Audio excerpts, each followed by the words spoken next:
Bienvenidos, amigos televidentes, a Pensamiento Crítico aquí en Ecuador TV. El día de hoy tendremos la presencia en este primer segmento de Pensamiento Crítico del fiscal general del Estado, Galo Chiriboga, con quien vamos a hablar con él sobre algunos temas importantes y que en estos últimos días han sido noticias, como por ejemplo la audiencia fallida por delitos de lesa humanidad y también por el caso Dusac. Señor fiscal, muy buenos días, gracias por estar con nosotros. Gracias. Y haber aceptado nuestra invitación. Bueno, hubo un hecho histórico, y ese hecho histórico es que la primera vez que se iba a tener un proceso sobre delitos de lesa humanidad, pero sin embargo esta audiencia fue fallida. Y otra cosa que llamó la atención fue la presencia de la cúpula militar. Se especula mucho el por qué no se dio la audiencia.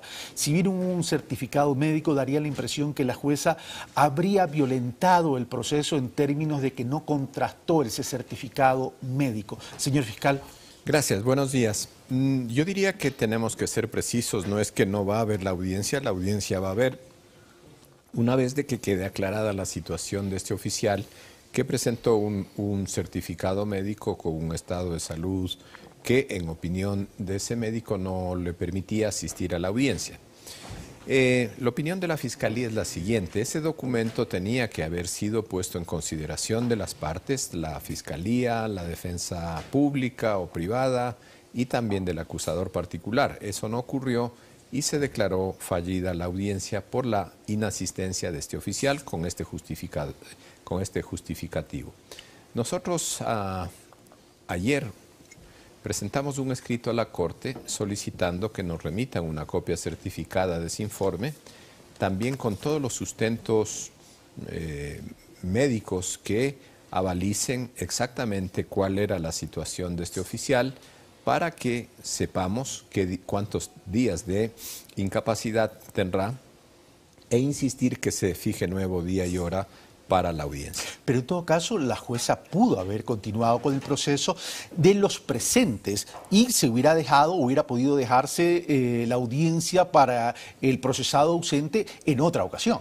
Eso es correcto, podía haber tomado el tribunal esa decisión en el sentido de que, bien, no está una persona que tiene obligación de estar ahí, pero podría haber iniciado el proceso con todos los demás actores que estábamos ahí y suspender específicamente el trámite contra esta persona que no estaba. Ocurre en otras ocasiones cuando las personas llamadas están prófugas, por ejemplo, no se suspende la administración de justicia por ese hecho, sino que se continúa y se espera que esta persona que por esta razón específica no pudo asistir, lo haga y se hace una audiencia para ese caso, ¿no? Ahora, el mundo se construye con base a mensajes y percepciones. La presencia de la cúpula militar el día de ayer con los uniformes, ¿no fue un mensaje para la jueza de presión? Tengo entendido que usted se reunió el día de ayer con el jefe del Comando Conjunto en ese sentido y pudieron intercambiar opiniones, pero en ese contexto parecería que la cúpula militar mostraría cierta inconformidad con este proceso. Bien, en esto quiero ser muy preciso. Las audiencias son públicas, tiene derecho a asistir cualquier persona a las mismas. Lo que sí quisiera dejar absolutamente claro es lo siguiente: la reunión que tuve con el jefe del Comando Conjunto un tiempo antes de la audiencia fue precisamente para darle a conocer los hechos que son materia de este proceso y que le insistí que todos los ecuatorianos debemos tener confianza en el sistema de justicia. ¿Por qué? Porque el sistema de justicia opera en razón de las pruebas que se practican en él y por lo tanto, a contrario de lo que muchas personas piensan, la Fiscalía considera que es importante que estén los altos oficiales de las Fuerzas Armadas para que no les llegue información interesada de terceros o de gente que distorsiona la verdad, sino precisamente que puedan asistir. Estimo yo que durará 13 días la audiencia, para que ellos vean cuáles son los elementos y las pruebas que presentará la Fiscalía, que son pruebas testimoniales, son pruebas documentales, escucharán el razonamiento de la Fiscalía, escucharán el razonamiento de la defensa y escucharán el razonamiento de los jueces, Por lo tanto, me parece más bien positivo que estén ahí para que no se dejen llevar por informaciones de terceros. Pero daría la impresión que ese mensaje de la presencia a la jueza la habría aparentemente amedrentado al no continuar con el proceso. Mi opinión particular, señor fiscal, yo sé que usted no me va a responder al tema, pero en todo caso, vamos a lo siguiente. Pero la argumentación de las Fuerzas Armadas es que ellos actuaron bajo órdenes y ellos argumentan esto al amparo de la existencia de aquella época de una ley de seguridad que fue aprobada, expedida un día antes del retorno a la democracia. Pero el tema es que estos delitos, estos supuestos delitos de lesa humanidad, se dieron ya en el Estado democrático. ¿Cómo este argumento de la existencia de esta ley que les permitía actuar de forma autónoma podría estar separada de una constitución ya existente para aquella época de un Estado democrático? Sí, ninguna ley podría contrariar los principios de un Estado democrático, en primer lugar. En segundo lugar, no se puede sustraer de la Administración de Justicia los casos que deben ser conocidos por la Administración de Justicia. No puede crearse un sistema paralelo a la justicia en donde no intervenga los jueces, no intervengan los derechos que protegen a las personas. Y aquí se pretende hacer una falsa comparación, ¿no es cierto? Decir, se está protegiendo a los terroristas y a los asesinos. La pregunta es, ¿qué sentencia hay en el caso de estos supuestos terroristas o asesinos? En muchos casos hay sentencias. En otros casos ha habido sobreseimientos sobre las imputaciones que se hicieron a varios de estas personas.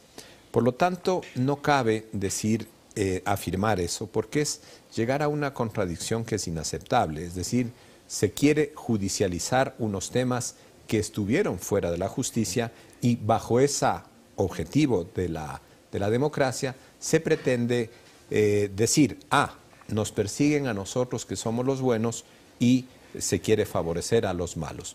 Eso dejemos que los jueces lo decidan. Acá no se trata de buenos o malos, se trata simplemente si se actuó de acuerdo con el derecho internacional y con el derecho nacional en este caso. La Fiscalía formuló cargos contra estos oficiales porque considera que no. Tiene la obligación jurídica la Fiscalía de presentar las pruebas que afirmen, sostengan sus asertos. Y eso va a ocurrir en una audiencia que es pública, contradictoria y además verbal. Ok, ahora, y ya para terminar este caso, para pasar al caso de USAC rápido, señor fiscal, el tema de la cadena de responsabilidad es fundamental. Los que ejecutaron las órdenes no tienen la misma capacidad o límite de responsabilidad de los autores intelectuales en ese sentido. Está establecida esa cadena de responsabilidad por un lado y dentro de la investigación que usted ha hecho, ¿está comprobado que las Fuerzas Armadas de aquella época actuaron de forma autónoma al gobierno democrático? Bueno, esos temas no los puedo discutir en un canal de televisión, con todo respeto para ustedes. Los discutiremos en la Corte, con los jueces, con los defensores y con los medios, ¿no? Y con las personas que asistan. Y por lo tanto, ahí la obligación de la Fiscalía es demostrar todo lo que fue en materia de su acusación. Ahora, pasando al caso DUSAC, ahí pues logró la Dirección de Investigaciones de la Fiscalía detener al gerente o al presidente del banco, Antonio Buñay. Él había sido condenado para 8 años de reclusión y estamos a la espera. En la República Argentina se inició ya desde hace un tiempo atrás el proceso de extradición. Cuando he estado en Argentina le he dado seguimiento a ese asunto judicial y ya se han realizado las audiencias y esperemos que también los jueces resuelvan lo que en opinión del Estado ecuatoriano es su derecho, de que este ciudadano que está condenado por la justicia ecuatoriana de un delito de peculado bancario sea puesto a las órdenes de esos jueces. Señor fiscal, muchas gracias. Muchas gracias, buenos días. Buenos días. Nosotros continuamos con Pensamiento Crítico.